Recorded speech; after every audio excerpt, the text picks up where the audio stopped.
महर्षि दयानंद की मेहरबानी, धन्यवाद, कितनी है ये तो गिना नहीं सकते। गिने जाए मुमकिन है सहरा के जर्रे, जमी के ये कतरे फलक के सितारे। किसी कवि ने बड़े सुंदर शब्दों में लिखा था, ये तारे गिनना आसान है ना, जमी के कतरों को गिनना आसान है, पर महर्षि दयानंद के ऋण इस हिंदू जाति के ऊपर, आर्य जाति के ऊपर, भारत के लोगों के ऊपर कितने हैं ये मुमकिन नहीं है। आओ थोड़ा जुड़ने की कोशिश करना और ध्यान से सीधे होकर के बैठो, आपस में चर्चा नहीं। अब थोड़ा सा जुड़ते हैं। अपनी बात को यहां से आरंभ करती हूं कि आर्य समाज के संस्थापक महर्षि दयानंद जिस समय गुरु विरजानंद जी के पास में पहुंचे थे, जुड़िएगा और सुनिएगा ध्यान से। तो जितना मैंने ऋषि दयानंद के जीवन को पढ़ा है आर्यों, मैं उस आधार पर कह सकती हूं कई सारी बातें होती हैं जिनको भावुकता में लिख दिया जाता है, लेकिन चिंतन करने पर, मंथन करने पर उन बातों का वास्तविकता से बहुत कम नाता होता है। जिस समय महर्षि दयानंद गुरु विरजानंद जी के पास में विद्या अध्ययन के लिए गए थे, माताओं ध्यान से सुनना, और कई लोग कहते हैं जी ऋषि दयानंद गुरु विरजानंद जी के पास में इसलिए गए थे वो मूर्ति पूजा के विरोधी हो चुके थे। तो मैं एक बात यहां पर कोड करना चाहूंगी, मेंशन करना चाहूंगी, बताना चाहूंगी, जो लोग आर्य समाज को मूर्ति पूजा का विरोधी मानता है, या जो कोई व्यक्ति विशेष इस बात को कहता है कि आर्य समाज मूर्ति पूजा को नहीं मानते, आगे से उनकी बात में संशोधन कर देना और धड़ल्ले की चोट पर यह कह देना कि एक बार आर्य समाज में आओ, हमारे विद्वानों के पास, हमारे आचार्यों के पास बैठो और बैठकर के ये प्रश्न करो, तो प्रश्न करने पर जो समाधान, जो उत्तर तुम्हें मिलेगा वो ये मिलेगा कि जितना बड़ा समर्थक आर्य समाज मूर्ति पूजा का है, धरती के तख्ते पर मूर्ति पूजा का उतना समर्थक कोई दूसरा बोल दो जरा नहीं है। पर अंतर केवल एक ही है, आर्य समाज परमात्मा की बनाई हुई मूर्तियों की बात करता है, आर्य समाज अपनी बनाई हुई मूर्तियों की बात बोल दो जरा नहीं करता। क्योंकि पहली बात, जिस परमपिता परमेश्वर ने सब कुछ बनाया मेरी माताओं, हम उस परमात्मा को बना दे इतनी हमारी सामर्थ्य नहीं है। जो परमात्मा सारे जग को खिलाता है, हम उसको खिला दे इतनी हमारी औकात नहीं है। जिस परमात्मा के सूर्य, चंद्रमा, ऐसे दीपक जल रहे हो जो हर कोने में जाकर के प्रकाश फैला देते हो, हम छोटे से दीपक से उस परमात्मा को प्रकाशित कर दे, इससे बड़ा मखौल कोई परमात्मा के नाम पर दूसरा नहीं हो सकता। जिस मूर्ति को बनाकर के खिलाने की बात होती है, नहलाने की बात होती है, उस पर यह कोई क्रिया घटती ही नहीं। पर आर्य समाज कहता है तुम मूर्तियों की पूजा करो। कौन सी मूर्ति? जिस मूर्ति को बनाने वाला कौन है? परम पिता परमात्मा। और कैसे बनाया? कितने सुंदर हैं क्या कहना, इस मस्तक में दो नैना, 8 पहरीन 2 दीपक का, बिना तेल जलते रहना। दीपावली पर दीपक जलाओगे तो माताओं क्या डालोगी उसमें? जोर से बोलो। घी डालोगी, तेल डालोगी, है ना? तेल ही बोलो, घी मत बोलो। इतना तो पता है मुझे, तेल के ही जलेंगे। क्यों अपना नाम बढ़ा रही हो यहां झूठ बोल के? तेल डालोगी ना, जो बाहर रखोगी घर के, 5 ही तो घी के जलाओगी, बाकी तो सारे तेल के ही जलाओगी ना। तो मैं निवेदन आप लोगों के मध्य में कर दूं, जरा चिंतन करना, विचार करना। उस दीपक के अंदर आप तेल डालते हो वो तब जलते, पर परमात्मा के बनाए हुए दीपक में तेल डालते हो क्या कभी? जल रहे हैं। कितने सुंदर हैं क्या कहना, इस मस्तक में दो नैना, 8 पहरीन 2 दीपक का, बिना तेल जलते रहना, मुख में दांतों का गहना, ये रसना बोल रही बेना, जागृत स्वप्न सुषुप्ति में भी श्वासों का चलते रहना, अरे गर्भ के अंदर मानव चोला, बिना किसी औजार रचा, स्वयं विधाता निराकार तूने, जग कैसे साकार रचा, परम पिता परमेश्वर तूने, किस भांति संसार रचा, स्वयं विधाता निराकार तूने, जग कैसे साकार रचा। जिस परम पिता परमेश्वर ने गर्भ के अंदर ये मानव का चोला बनाया, और बनाकर के जिस परम पिता परमेश्वर ने इसकी सारी व्यवस्था की, ये उस परमात्मा की बनाई हुई मूर्ति है, जो खाती भी है, नहाती भी है, सोती भी है, चलती भी है, हंसती भी है, बोलती भी है।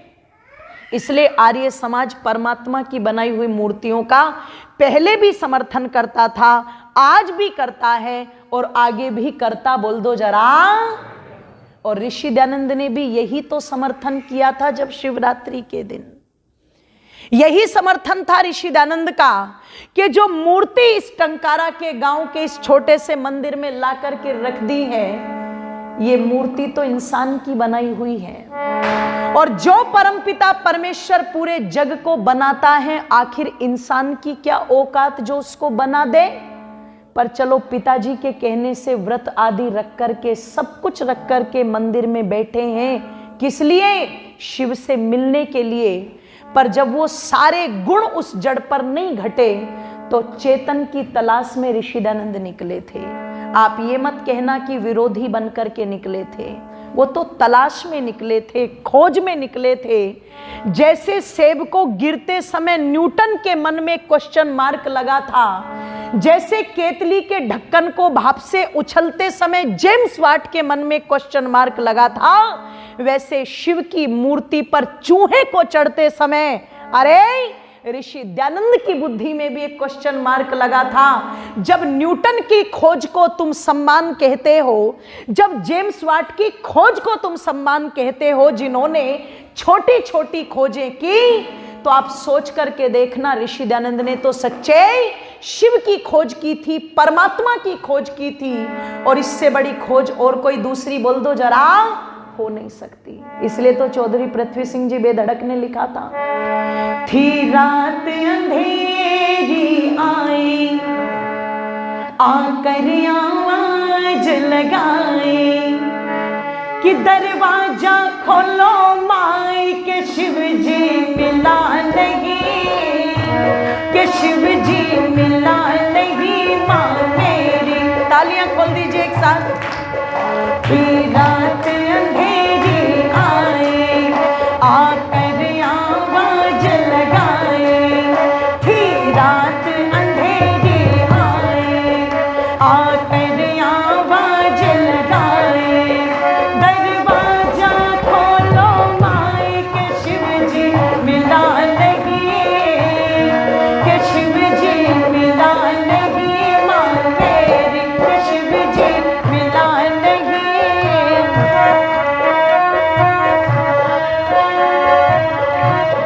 और क्या लिखा? जो शिव के भक्त कहाते, मुझको तो रहे जगाते, जो शिव के भक्त कहाते, मुझको तो रहे जगाते, जो शिव के भक्त कहाते, मुझको तो रहे जगाते, खर्राटे आप लगाते और सिलसिला नहीं,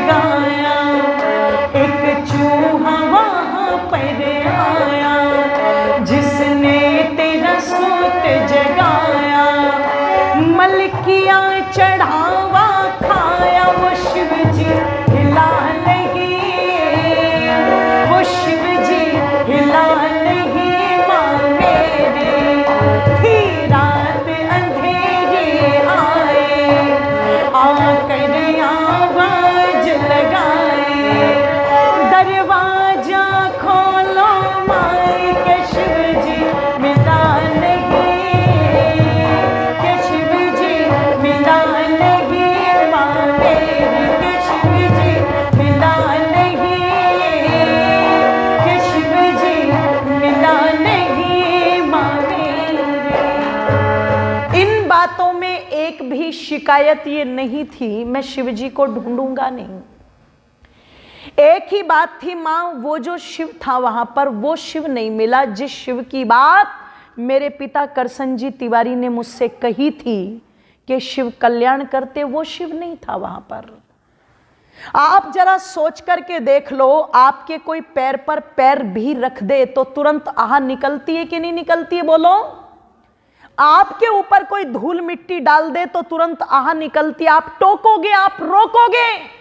महर्षि दयानंद भी तो उसी बात को कह रहे हैं, जिस चूहे ने मल करके गंदगी फैला दी हो और कई प्रत्युत्तर वहां पर निकल करके ना आया हो, इसका मतलब वो कल्याणकारी नहीं है, वो शिव नहीं है, शिव कोई और है, मैं उनकी तलाश करूंगा। सच्चे शिव की खोज में महर्षि दयानंद निकले थे मेरी माताओं बंधुओं, और निकलते निकलते निकलते निकलते कई पड़ाव से गुजरते हुए जब गुरु विरजानंद जी के पास पहुंचे थे, तो अक्सर एक बात सुनने में आती है, लोग कहते हैं दरवाजा खटखटाया ऋषि ने और पूछा, अंदर से आवाज आई कौन है? तो ऋषि बोले यही तो जानने के लिए आया हूं। बिल्कुल गलत। उस समय तो पूर्णानंद गिरी महाराज से योग सीख चुके थे ऋषि दयानंद, ध्यान लगाना शुरू कर दिया था, और जो व्यक्ति परमात्मा का ध्यान लगाने लग जाएगा उसे ये पूछने की जरूरत नहीं पड़ेगी कि मैं कौन हूं, वो जान जाता है मैं कौन हूं ये कहने वाला अलग है, और जिसके लिए कहा जा रहा है ये बिल्कुल बोल दो जरा अलग है, वो बिल्कुल अलग है। पर गुरु विरजानंद जी की कुटिया के दरवाजे खुले। एक बात जो मैं यहां पर कहना चाहती थी, उस दिन गुरु विरजानंद जी की कुटिया के दरवाजे नहीं खुले थे, उस दिन भारत के भाग्य के दरवाजे खुले थे।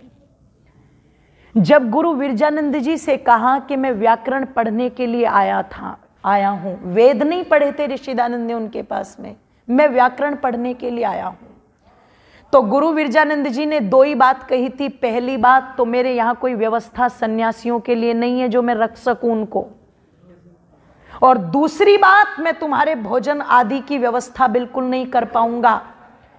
सन्यासी को रखने के लिए तो किसी तरह से गुरु विरजानंद जी को दयानंद जी ने मना लिया, पर जब भोजन की बात आई कि भोजन की व्यवस्था नहीं कर पाऊंगा, साफ मना कर दिया। आप सोच करके देखो, ये बात कहने में सुनने में बहुत आसान लगती है बंधुओं मेरी माताओं के, हमारे समाज में जाएंगे वहां ऋषि दयानंद के 2 भजन सुनाए जाएंगे, पर वो ऋषि दयानंद के 2 भजन सुनाए क्यों जा रहे, कभी इस बात पर विचार करना, चिंतन करना। कोई गरीब घर का बच्चा निकलता है इसलिए कमाने के लिए, चलो अपना घर संभालूंगा, माता पिता का पेट पालूंगा, आगे बहन की शादी करनी है वो शादी करूंगा, अपने घर की व्यवस्थाओं को चलाऊंगा।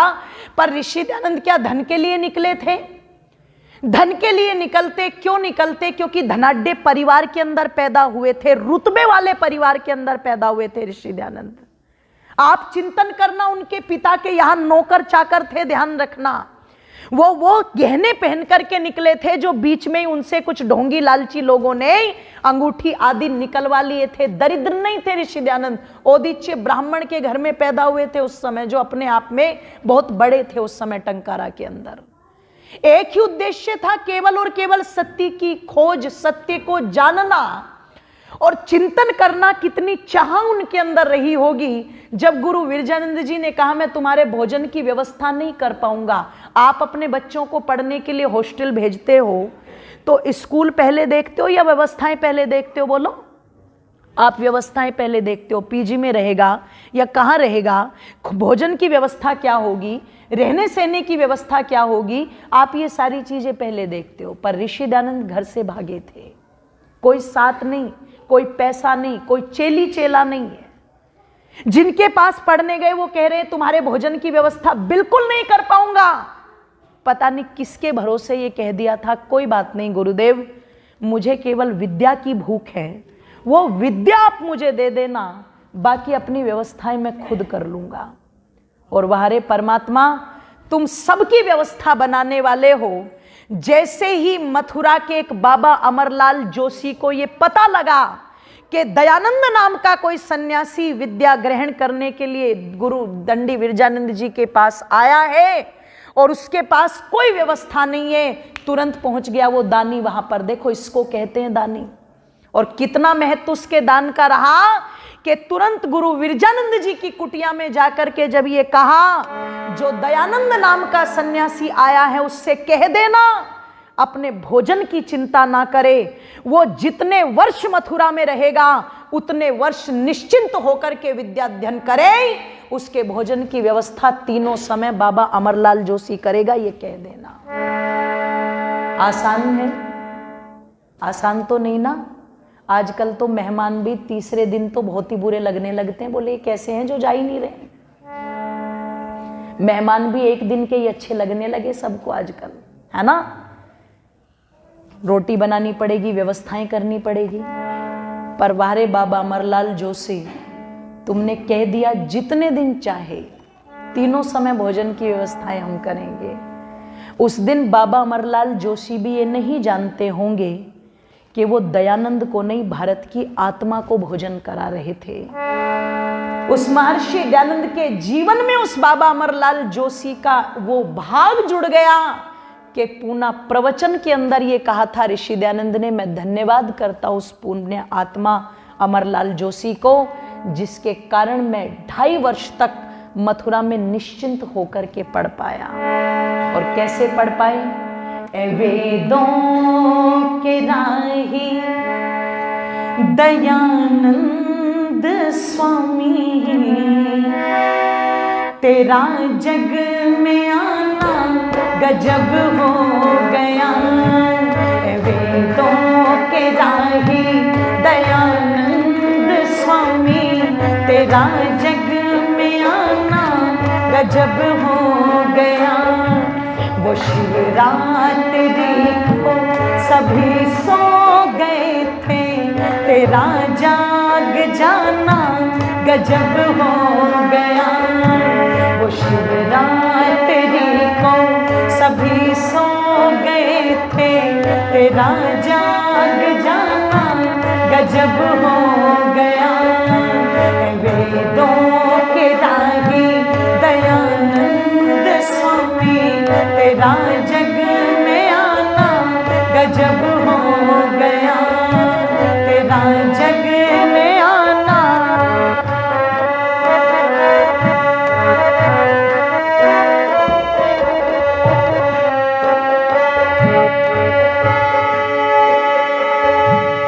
छोटी उम्र में हुआ तो वैरागी, छोटी उम्र में हुआ तो वैरागी।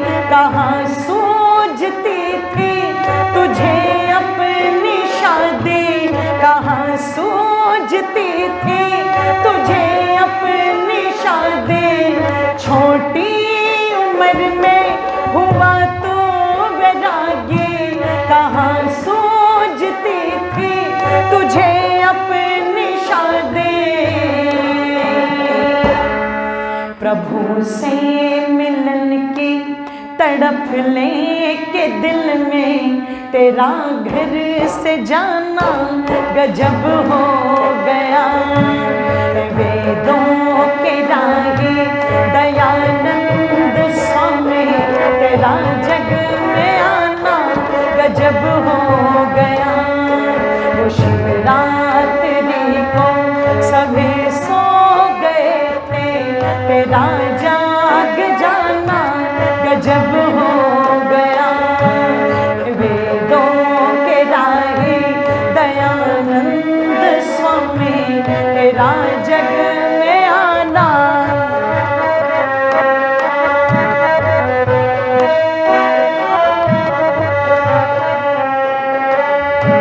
हुआ शौक तुझको कि सत्या चरण का, हुआ शौक तुझको कि सत्या चरण का, करने को हासिल इल्म व्याकरण का, करने को हासिल इल्म व्याकरण का।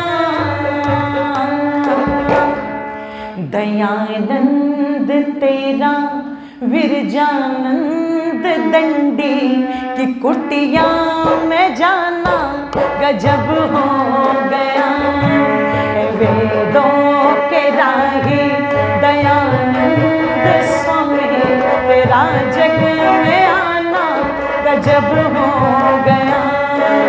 शुभ रात्रि को सभी सो गए थे, तेरा जाग जाना गजब हो गया। वेदों के राही दयानंद स्वामी तेरा जग में आना गजब हो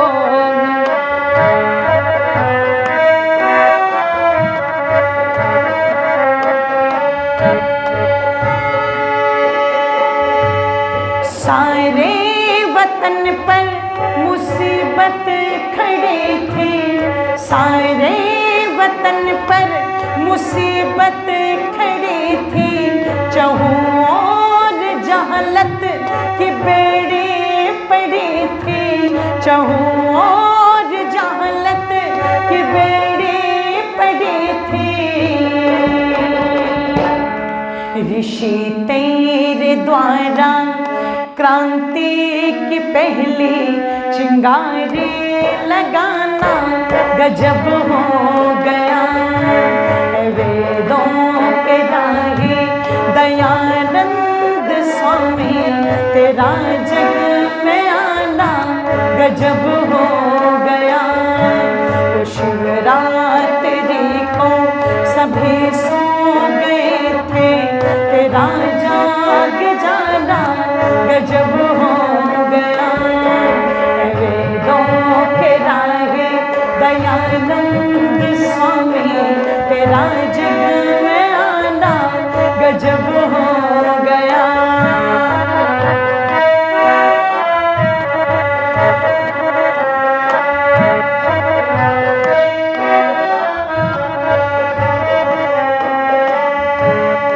अंतिम समय में बिस्तर पर पड़े थे, अंतिम समय में बिस्तर पर पड़े थे।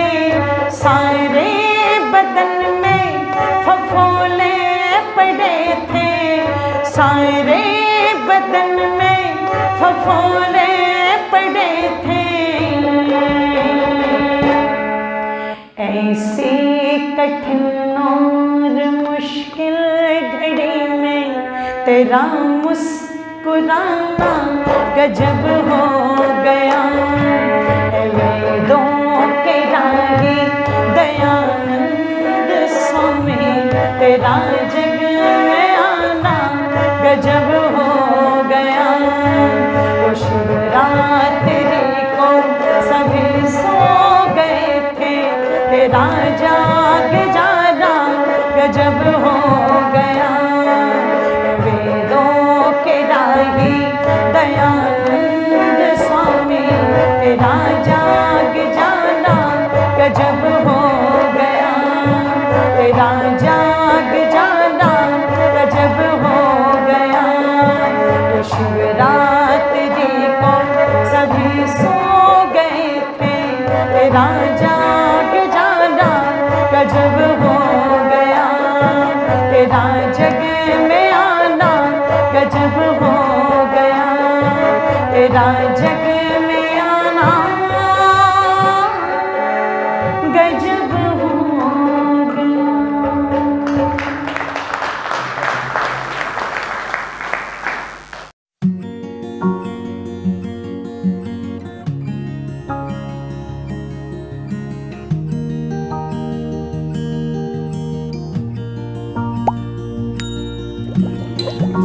है।